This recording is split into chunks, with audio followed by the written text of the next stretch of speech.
USC's first losing season since 2000 has Clay Helton on the hot seat, but what can he do to get off of it?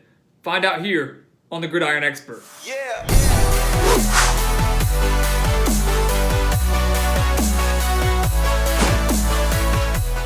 USC lost 4 games last year by just 1 possession. So a 5-7 season could very well have been a 9-3 season, and we wouldn't even be talking about Clay Helton being on the hot seat in 2019. But the fact of the matter is that he is. And the question is, what is he going to do to turn this Trojans program around and get his name off the hot seat going into 2020? And it all starts on offense, as the Trojans return 6 starters led by sophomore quarterback JT Daniels, who as a freshman last year threw for over 2,600 yards, 14 touchdowns, and 10 interceptions. So not amazing stats by any means, but not bad either. Not bad for a freshman who will take even bigger strides as a sophomore now that Graham Harrell has taken over as offensive coordinator for the Trojans. His new air raid offense for USC, we saw major strides in the spring from Daniels. I expect to see that transition into the regular season. So I'm excited to see this new look offense for the Trojans. And Daniels gets his top 3 wide receivers back, and Amon-Ra St. Brown, Tyler Vaughns, and Michael Pittman. So this is a very dangerous USC offense that will not look anything like they were last year, will not struggle a little bit like they did last year. Defensively, they just have 5 returning starters and only 2 seniors. That's Christian Rector on the defensive line and John Houston at the linebacking position. So this is a fairly young defense for USC, and they're going to have to step it up when they're going up against some of the toughest offenses in the Pac-12 and one of the toughest schedules in the entire nation. As you can see, we didn't put down a single surefire victory for USC because there isn't one. There is not one game on the schedule that you can automatically mark down as a win for USC. Some may say Fresno State, but Fresno State has been an absolute force in the Mountain West over the past few years, but they do lose their star quarterback in Marcus McMaryion, and that is going to highly benefit the Trojans, and that's going to get them a win over the Bulldogs. I think it will not be that close. I think they should be able to take care of Fresno State. But had they kept McMaryion in 2019, this game would be a lot closer than people would want it to be. USC, though, starts up the season 1-0. Then they kick off Pac-12 play against Stanford, a team they fell to 17-3 last year. They were just held to 3 points, couldn't even score a touchdown against the Cardinal. And unfortunately, I had them losing to Stanford again, even though this game will be played at the Coliseum.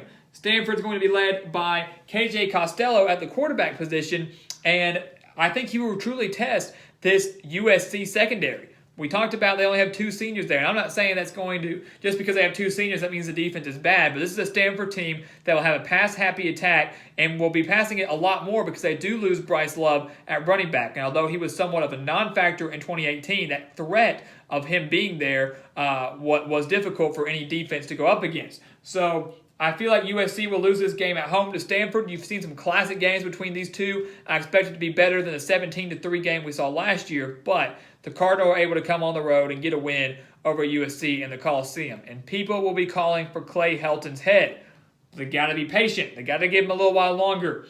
On the road against BYU. If they lose this, he's out. No doubt in my mind. They fall to Stanford and BYU. He is out of a job in Los Angeles. He is done as head coach of the Trojans. And BYU is a game that USC could lose. It's a major trap game. On the road, BYU returns 9 starters offensively, 8 starters defensively, and found themselves a quarterback in Zach Wilson that I do believe will truly test this USC defense. But I think this is where you see a big-time stride in the offense of USC. I think this is where they really start to hit their stride on the road against a solid BYU team that could very well win 7 or 8 games in 2019. But JT Daniels and this offense come on the road, torch this BYU defense, and get to 2-1. And this is a quality win. This is a quality win. BYU, not a bad team at all. A bowl team from last year will be a bowl team in 2019. They come back home to face off against Utah, where the last time this game was played at the Coliseum, USC won by just 1 point. But last year, they fell to the Utes by 13. Utah is by far the favorite in the Pac-12 South. They were a major surprise team for not just the Pac-12 championship, but also a dark horse playoff contender. This game's on a Friday night, and the home team has won 6 straight. And I believe it'll be 7 straight for USC at home at the Coliseum. They will pull off the biggest win of their season against Utah, who is by far the best team in the South. But I think with this game being at home, with this game being on a Friday night, it's a trap game for the Utes. JT Daniels and this new Graham Harrell offense really step it up. I think they hit their stride in BYU and don't look back. And the defense makes just enough plays to get another minor victory, a very small margin of victory at the Coliseum. Last time here was 1 point, and it will be another close game in 2019. But the Trojans get the win over Utah, and they are 3-1 going into a game against Washington. But the schedule starts to get really tough when they hit this game against the Huskies. But I will say the last time that USC and Washington met, Washington was number 4 in the country, and USC was led by a guy named Sam Darnold. Haven't met since 2016 when the Trojans went on the road and beat the Huskies by 13 points. And yet, Washington still made the college football playoff. This year, unfortunately, it will not be the same case. Washington loses Myles Gaskin at running back. They lose Jake Browning at quarterback and now have to replace them with Jacob Eason at quarterback. But he does return a solid crew of wide receivers. This game will be close because Washington loses a lot defensively. And if this passing attack for USC is as good as people say it's going to be, if they take as big of strides this year, if they take major strides under Graham Harrell, this will be a close game.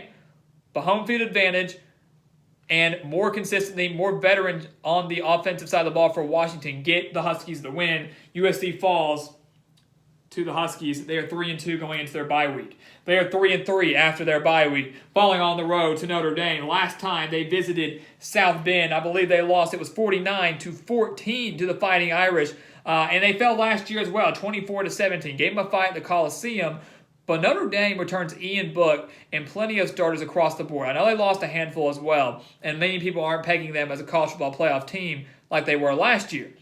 But this is a game that I'd like to say is a surefire victory for the Fighting Irish. I would be shocked if USC came on the road and lost this game by less than 10 or won this game. Notre Dame, despite all the hate they get, is still a very solid team, still a dangerous team in 2019. Not to mention, USC has lost 3 of the past 4 to the Fighting Irish.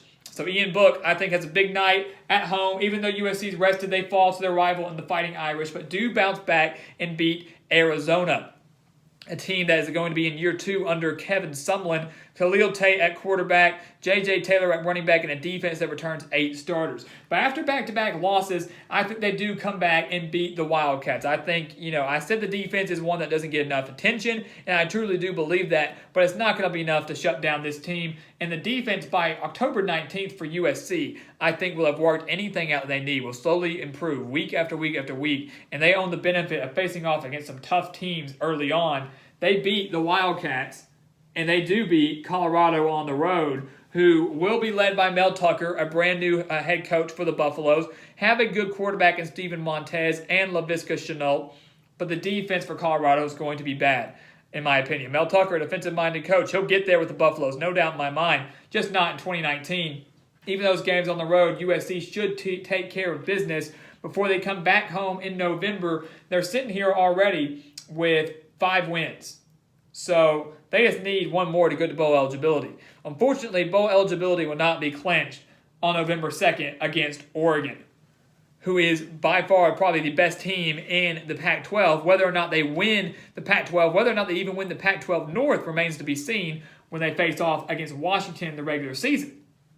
Oregon does return Justin Herbert, C.J. Verdell, 10 returning starters offensively, 7 defensively. It is going to be tough for any team to face off against the Ducks, and even though USC owns the benefit of hosting this game against Oregon, this is a team on a mission, and Oregon will be able to come on the road and get the win. They're facing off against the best quarterback here, and while I said this USC defense will continue to improve every week, it's not going to have improved enough to be what could be one of the most explosive offenses in the entire nation. They fall to Oregon at home, and they do fall on the road to Arizona State as well.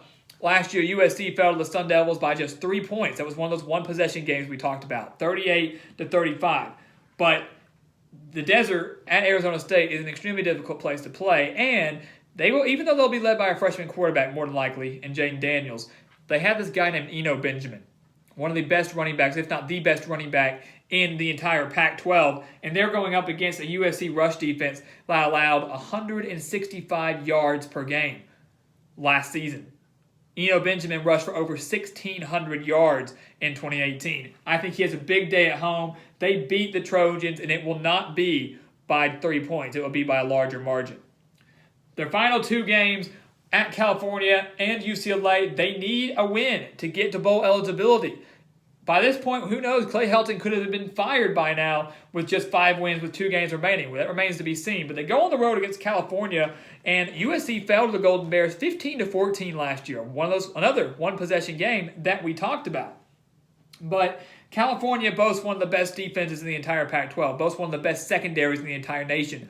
But their offense is going to be, in my opinion, abysmal in 2019. Justin Wilcox is a defensive-minded coach. Their offense didn't impress me last year. They sure as heck will improve a little bit in 2019, but they're not going to impress me that much in 2019. And I think USC is able to come on the road, get revenge over their rivals in what will be another low-scoring game, but they do have enough to get the win because they own that offensive edge. They beat California, they get bowl eligibility, and they close out the season with a win over UCLA, who they lost to last year, 34-27. That was one of the 3 wins for the Bruins last year. And while UCLA will be much improved in 2019, 19 returning starters, and building on what they kind of finished last year. You could see towards the end of last year, they were much more competitive. Reminded me a lot of Nebraska, who started off 0-6, but their final 6 games, they were much more competitive. That's what UCLA was like. This game will want to be close. Rivalry games, throw records out the window, so regardless of what USC's record is, regardless of what UCLA's record is, anything can happen in this game, but the Trojans do get a win over their rivals to finish the season 7-5.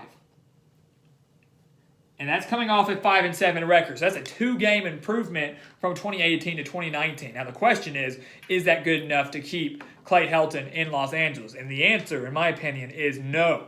USC expects greatness. USC expects to compete in the Pac-12 and to compete nationally.